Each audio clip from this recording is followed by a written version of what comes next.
Kita jangan berharap banyak kepada Pak Prabowo. Maaf tadi kita koreksi ya, Pak Prabowo bicara berapi-api tapi pada saat bersamaan di PBB juga mendukung Israel. Makanya dihuhu begitu. Jadi silakan Pak Prabowo pernah jatuh di kamar mandi kok. Jadi orang stroke itu susah dipegang kalimatnya begitu. Praktik-praktik yang buruk yang dilakukan oleh negara sehingga muncul kesadaran masyarakat dan kemudian muncul kesadaran Nepalisasi. Ada Nepal kan?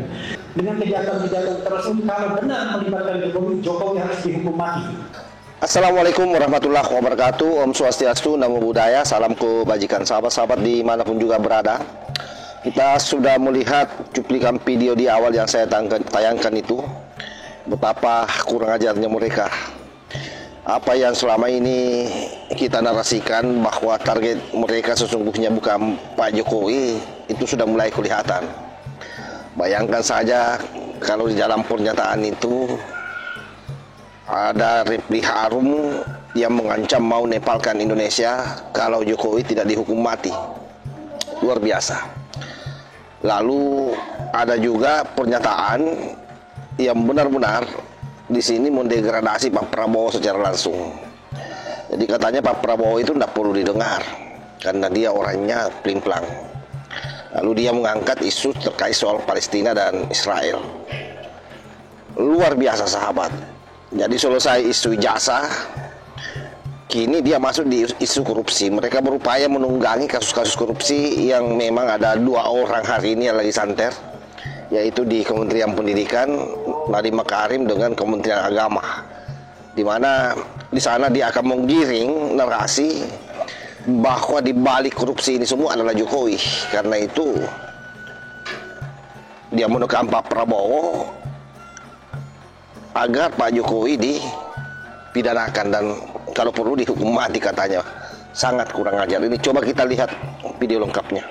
Saya ulangi sepertiga. Pertama adalah batas bagi Prabowo Subianto adalah 20 Oktober untuk menunjukkan bahwa dia serius memberantas korupsi. Poin kedua adalah adili Jokowi itu adalah benchmark pertanda bahwa ada keseriusan dalam pemberantasan korupsi. Ketiga, bahwa kerusakan atau korupsi banyak terjadi di era Jokowi, karena itu pemberantasan korupsi harus diarahkan ke arah sana. Poin keempat, yang di sini termasuk di selesai itu manusia merdeka masih percaya pada Prabowo sepanjang memang serius ingin memberantas korupsi dan memberantas pusat-pusat korupsi sebagaimana disampaikan di poin 3. Kemudian poin kelima, state corporate crimes ya yang dilakukan oleh Jokowi dan kemudian isu pemakzulan dan lain sebagainya harus dikumpulkan, kita bikin buku saku dan kemudian kita minta partisipasi rakyat ke masyarakat. Poin keenam, kita harus memberikan pengetahuan kepada rakyat, kepada masyarakat mengenai praktik-praktik yang buruk yang dilakukan oleh negara sehingga muncul kesadaran masyarakat dan kemudian muncul kesadaran Nepalisasi. Kemudian 7, kejahatan-kejahatan yang dilakukan oleh rezim Jokowi, ya, sebagaimana disampaikan dahulu, harus mendapatkan respons cepat, kuat dari Komisi Pemberantasan Korupsi. Poin 8 dari Gresda, tuntutan berhentikan Kapolri. Kemudian poin ke-9, cabut Omnibus Law. Kemudian poin ke-10, lakukan revolusi konstitusional, lakukan radical change, perubahan yang sifatnya radikal. Kemudian poin ke-11, kita harus lakukan tekanan kepada penegak hukum, polisi, jaksa, kemudian juga KPK. Kemudian poin 12 dari Pak Antoni tadi bahwa kejahatan-kejahatan di masa pandemi dan kejahatan lainnya seperti judol itu tidak bisa dimaafkan. Kalau Jokowi mau memaafkannya lebih baik, kalau kemudian Prabowo mau memaafkannya nggak bisa. Dan seharusnya dengan kejahatan-kejahatan tersebut kalau benar melibatkan Jokowi harus dihukum mati. Ada penalti. Tadi begitu kan? Ya. Oke. Poin ke-14, poin ke-13 saya lompat dulu karena ini terakhir bagus. Poin ke-13 diubah. Bobi Nasution seharusnya sudah dipanggil oleh KPK, ya, dan mungkin dijadikan tersangka karena ada indikasi besar dia terlibat di dalam proses atau tindak pidana korupsi di daerah Sumatera Utara, termasuk juga barangkali tambang dan lain sebagainya. Poin ke-13 terakhir dari Pak Kiai, negara akan runtuh kalau seandainya pemerintah tidak bertindak secara baik. Bayangkan betapa beraninya mereka ini. Dia ultimatum Pak Prabowo sampai tanggal 20 Oktober. Jadi kalau sampai Pak Jokowi tidak dipidanakan dengan pidana mati, ya itu yang akan terjadi. Dia akan nepalkan katanya Indonesia. Ini bahaya. Seharusnya orang seperti Refli Harun CS, Saidi, Dutipa, dan semua kelompoknya yang ada di dalam press konferensi itu sudah harus dipanggil oleh polisi, dimintai keterangannya untuk mengklarifikasi apa maksudnya mau menepalkan Indonesia, apa maksudnya dengan bahasa membubarkan negara ini. Ini kan sangat berbahaya. Jadi makanya saya dari awal tidak percaya bahwa ini hanya sampai pada Pak Jokowi. Memang arah mereka ini adalah bagaimana dia menciptakan huru hara, lalu dia akan mendorong kepemimpinan alternatif. Ya boleh jadi abah, karena kan mereka semua ini adalah kelompok yang mendukung dulu Anies Baswedan pada saat capres. Biasalah kekecewaan dalam politik. Nah, yang menjadi persoalan adalah karena mereka semua ini tidak punya legitimasi di partai politik. Karena kita tahu bahwa di Indonesia ini kalau agenda-agenda pemaksulan yang kita mau dorong, ya tentu ranahnya di DPR. Dan aneh kan ketika Gibran dia bicara pemaksulan dengan alasan bahwa ijazahnya ijazah luar negeri, tapi ke Pak Prabowo tidak berani. Tetapi hari ini mereka sudah mulai masuk membahas soal Pak Prabowo, ngancam-ngancam Pak Prabowo. Ini hal yang saya kira harus disekapi oleh Badan Intelijen Negara, disekapi oleh Menko Polhukam yang baru, dan bisa dipanggil oleh polisi ini, dimintai keterangan sahabat. Apa maksudnya bicara mau menepalkan Indonesia? Kan kita tahu kan kasus Nepal bagaimana. Ya, Jokowi itu orang hebat, bahasa Inggrisnya keren misalnya begitu, ya. Makanya dianggap dimasukkan Bloomberg gitu. Jadi satu kesamaan isu dulu. Kalau memang isunya isu korupsi, variannya boleh bermacam-macam, ya.